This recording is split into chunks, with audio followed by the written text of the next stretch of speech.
stigma. And the IG of police has brought untold suffering, stigma, to the family of Kajwang by purporting that this gentleman killed himself when the autopsy clearly reveals that he was killed in the hands of police. Can you direct the IG to apologize and withdraw on the floor of this House on the strength of the autopsy report? Mr. Speaker, secondly, there are many good officers in the National Police Service.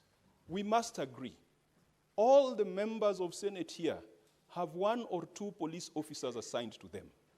And I think generally they are people of good conduct.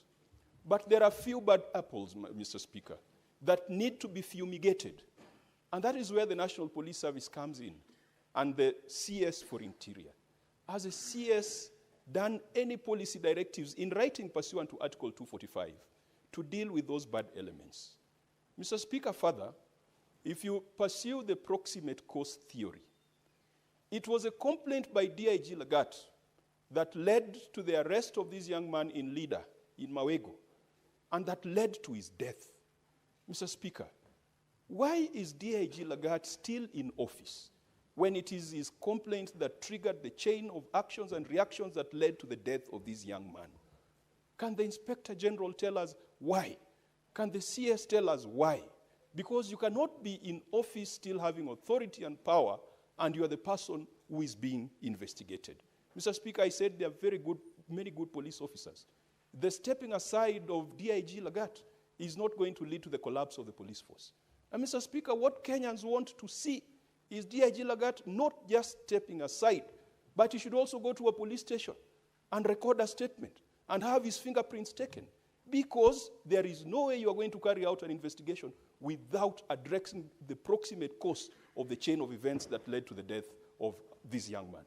Mr. Speaker, we have been told that there are other suspects that were mentioned. There was Kevin, who was taken to Kenyanya and ultimately, I think, ended up in Kamukunji. What is the status? Are they still alive? Kevin, Dorcas, Peter, Douglas, Albert is dead. What about the other 4 that were adversely mentioned? Can the IG assure this House?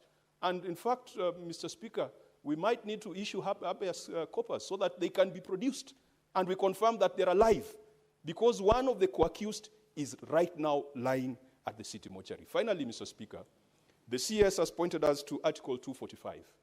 And Mr. Speaker, the CS is an illustrious former member of this House. I have a lot of personal respect for him. We are friends, we are age mates, and I believe we operate at the same intellectual bandwidth. But I fail to recognize when he becomes the cabinet secretary, Mr. Speaker. Because the things he spoke for, the things he stood for while in this House continue to happen unabated under his watch. He was very articulate and eloquent when talking about the killings in Elgeyo Marakwet, in Baringo. They are still happening today. He was very articulate one time when the police came to the presence of Parliament, Mr. Speaker.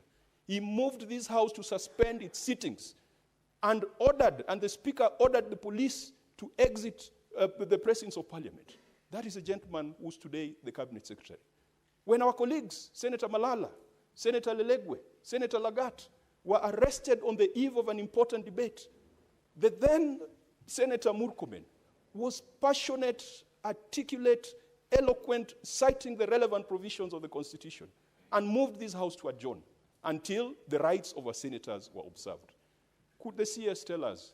I know he might not tell us what happens when you become a cabinet secretary, because obviously there seems to be a metamorphosis from positive to negative. But can he tell us whether he has issued any directions in writing, as he had referred to Article 245? And he tables them before this House and before the relevant committee, whether he has given policy guidelines, prudential advice on extrajudicial killings, enforced disappearance, violation of rights of protesters, violations of rights of citizens, the emergence of vigilantes, and non-state actors who are abducting people in this country.